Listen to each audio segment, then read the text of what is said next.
The John and Mabel Ringling Museum of Art belongs to a class of elegant American art museums conceived, financed, and installed by a single individual. John Ringling was a man who loved life and action as well as the pleasures and beautiful objects that money could buy.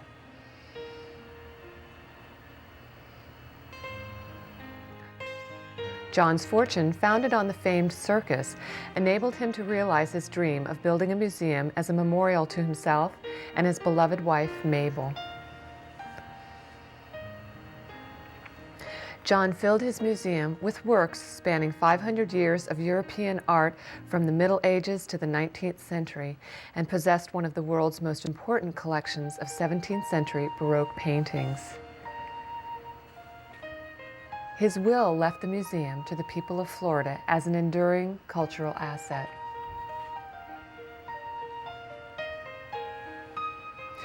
To enable visitors to gain an awareness and make a personal connection to the original works of art, interactive education spaces within the museum are designated as places for people to pause, reflect, and respond to what they see and experience by engaging in dialogue and interaction. These spaces, through which all visitors will pass, are created to inspire, challenge, and inform the visitor. The process by which they are developed is highly collaborative, and it is essential in this process that others' voices are heard. Education and curatorial staff team with community members, educators, artists, and students who participate in all aspects of the installation projects. In keeping with the belief that education is more than providing information, it's about raising questions and fostering thinking, an education space was developed to help our visitors discover the relevance of Baroque, a major part of our collection, in their lives, thereby gaining a greater awareness and appreciation of these works of art. We ask the big question for this gallery space: is Baroque a thing of the past?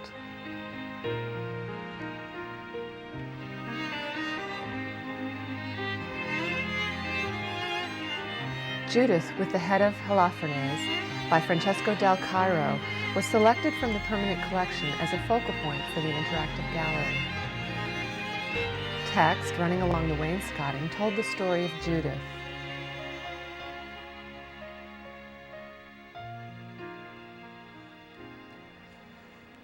Community members collaborated with the education team and shared their unique perspective of the Baroque by contributing ideas to create banners of gold satin silkscreen with architectural renderings of Solomonic columns, echoing Bernini's gigantic baldacchino in St. Peter's Cathedral in Rome.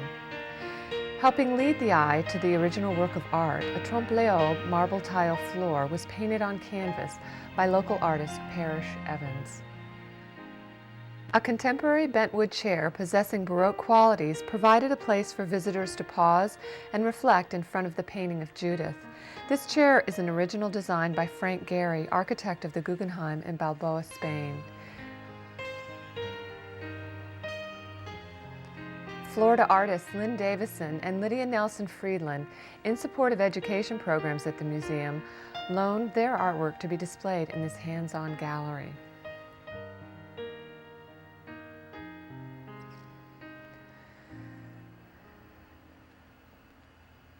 The vision of gold putti scattered across an entire wall added to the ambiance of exuberance and opulence as visitors entered the space.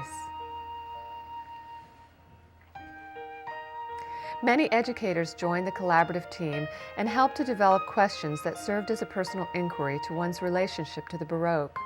The questions applied to the walls in gold script floated subtly around the room. The education team compiled objects and images of contemporary Baroque, each decoratively mounted and displayed on a wall entitled, "Is it Baroque?"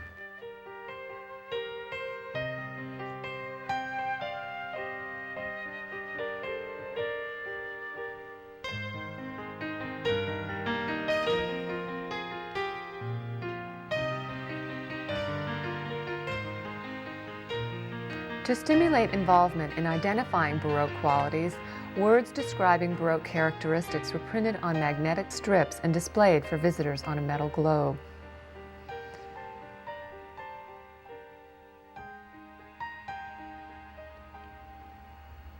Visitors were asked to choose the words that best describe the images and objects, and to attach the magnetic words to the metal bars beneath each image.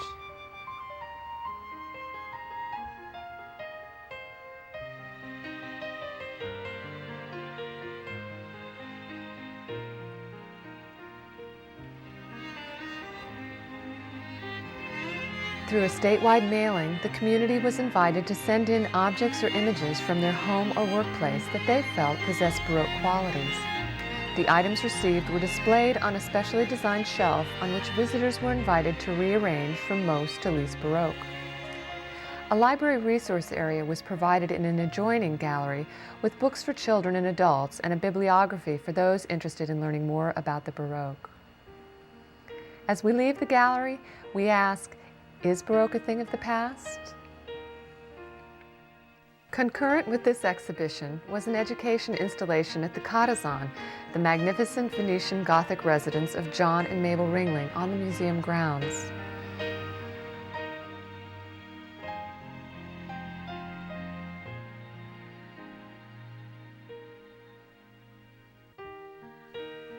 It was called Deconstruction Reconstruction, the processes behind the scenes of the restoration of the Cottazon.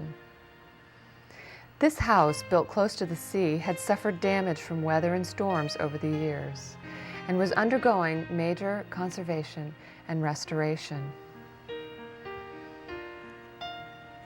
Phase 1 had just been completed.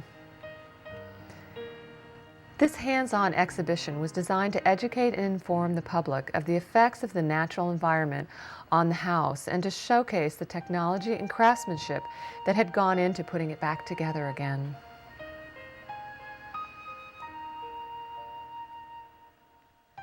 Bright yellow scaffolding was used as a framework to mount the exhibition. It was assembled in a zigzag pattern mirroring the design of the marble floor.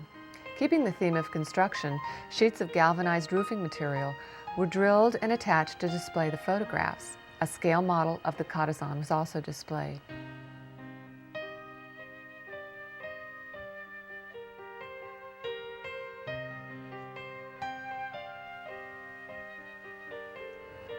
Materials and fragments of marble, steel, glass, and terracotta were displayed along with the descriptions of the processes of conservation and restoration.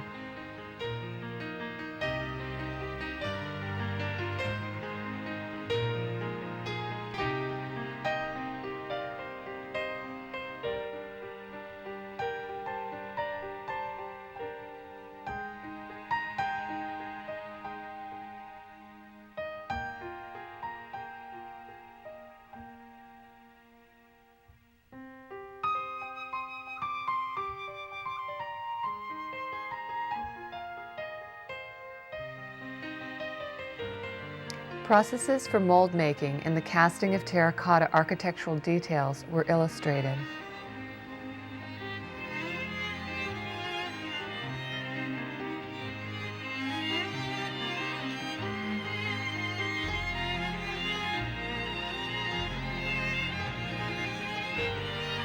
This exhibition enabled visitors to get an up-close and behind-the-scene look and feel of the restoration of one of America's greatest historic homes.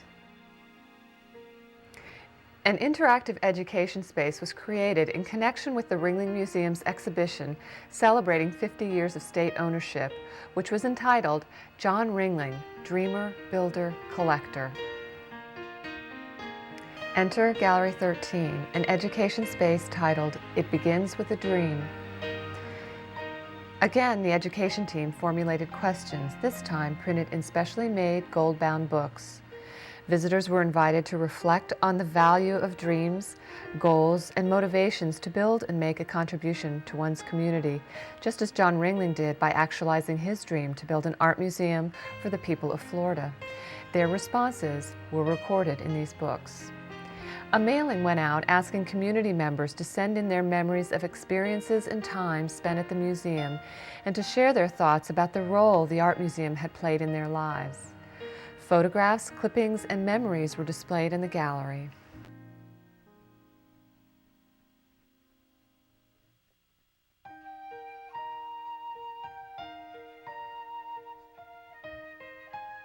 Wooden blocks were placed on a low table so visitors could sit comfortably and build their ideas and dreams for a museum of the future.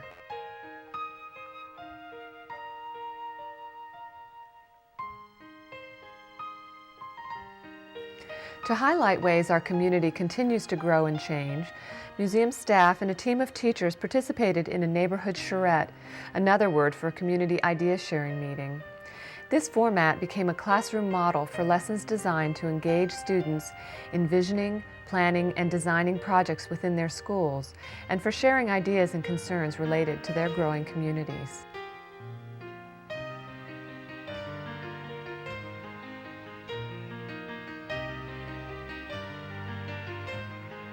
These activities were also highlighted in the gallery. Florida artist Charlotte Schultz painted a mural in the education space, echoing the theme of listening to the voice of the community. As the development of the education installations is based on a collaborative process, students of the Ringling School of Art and Design were invited to join the conceptual brainstorm sessions for the project and to propose ideas for an interactive sculpture which would be installed in the gallery. The design for this sculpture was based on the criteria that it be interactive, ignite visitor imagination, is safe and durable, and accessible to people of all ages and physical abilities. Dan Wilson's Dream Machine was selected.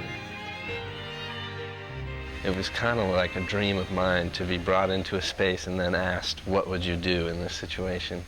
So immediately I had crazy ideas, and the idea to see people's actual dreams just floating around the room was initially like put into my mind, and that first idea never really left.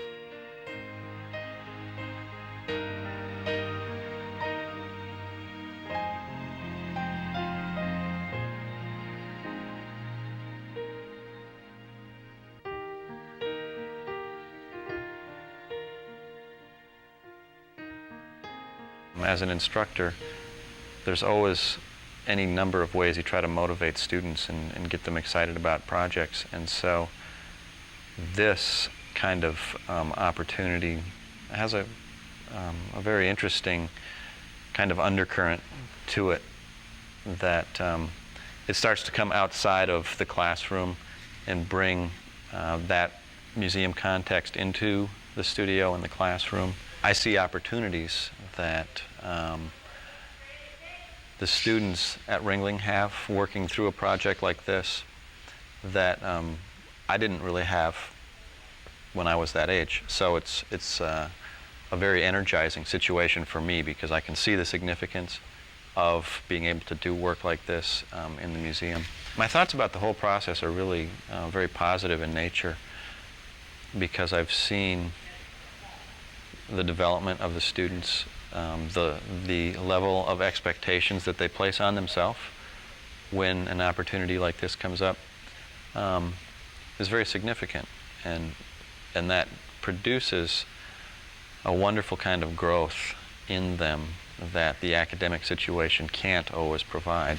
Well, the collaboration was really an intense part of the project, and it started with just a very basic linear drawing and an idea, and in showing that drawing and talking with my instructor, he had the knowledge to figure out the technical aspects of how to actually make something spin in a durable way that will last and won't need to be repaired.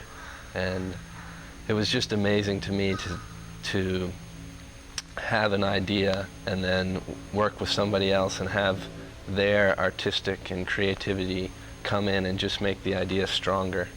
And as the piece started to develop in the studio, students and friends would come in and ask me about it, and as artists do, put their input. And it was really helpful, and it also taught me a lot about not only accepting other people's ideas, but also, sticking with your own ideas when you really feel something strongly. gold mylar was cut into squares and placed in a box on a writing table. Visitors could write down their dreams for the future and put them into the dream machine, spin the wheel, and watch their dreams take flight.